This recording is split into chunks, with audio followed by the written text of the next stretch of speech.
Good morning and welcome to Todd Miller TV, your resource for what's current in the Las Vegas real estate market.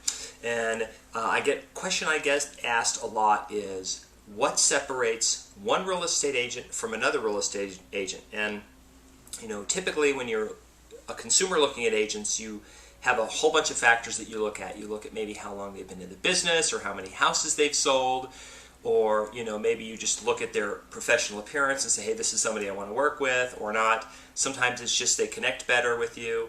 There's a bunch of reasons. A lot of times it's just what I was referred to this agent by somebody else. So you're probably wondering, well, it seems kind of arbitrary then. So how is it that real estate agents get business, and why should I pick an agent based on which of these factors? Which is most important?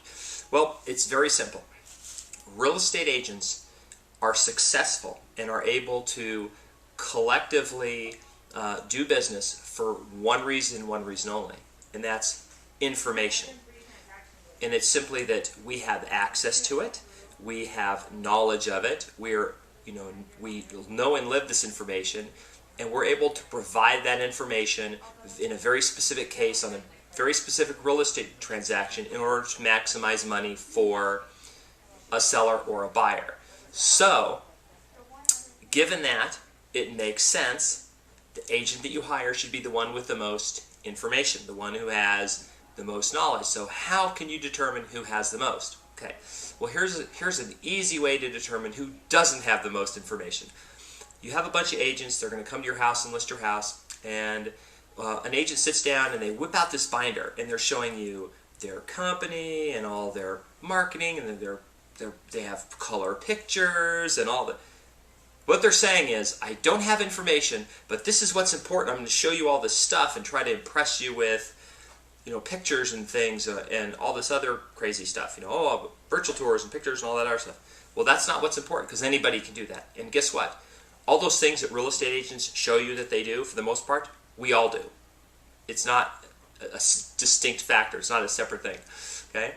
Now, what would probably be a good indicator is somebody who sits down with all of the houses they sold this year that they personally priced, that they gave advice potentially with regards to real estate to a client, that navigated that client through a transaction.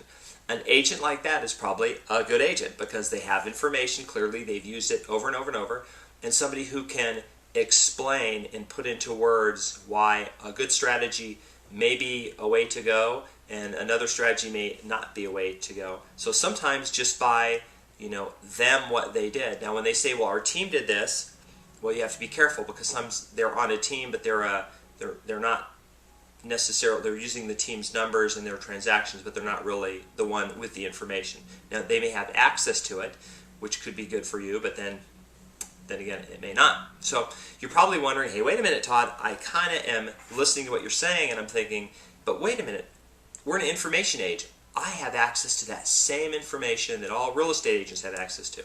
I can go online, I can go on Realtor.com, and I can pull up all the information. Well, kinda, because there's two things that you got to keep in mind.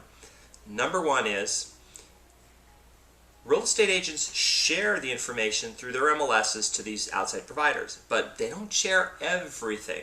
They don't do it for a reason, because the realtors, for the most part, have collected all the data. We've collected it, we've stored it to share amongst ourselves, so we don't just give it all out. We give a lot of it out, just enough out to wet everybody's whistle.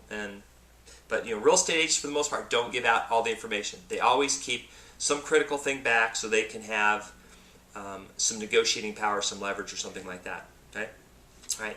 The second most important thing is the network of realtors within themselves, meaning it's super important the way real estate agents interact with each other during transactions and how that process works. And you've probably noticed, if you try to sell your house by yourself, you put it on the market and you didn't get any, you put a sign out in front, you put all this stuff out, and people came by, but they didn't want to buy the house.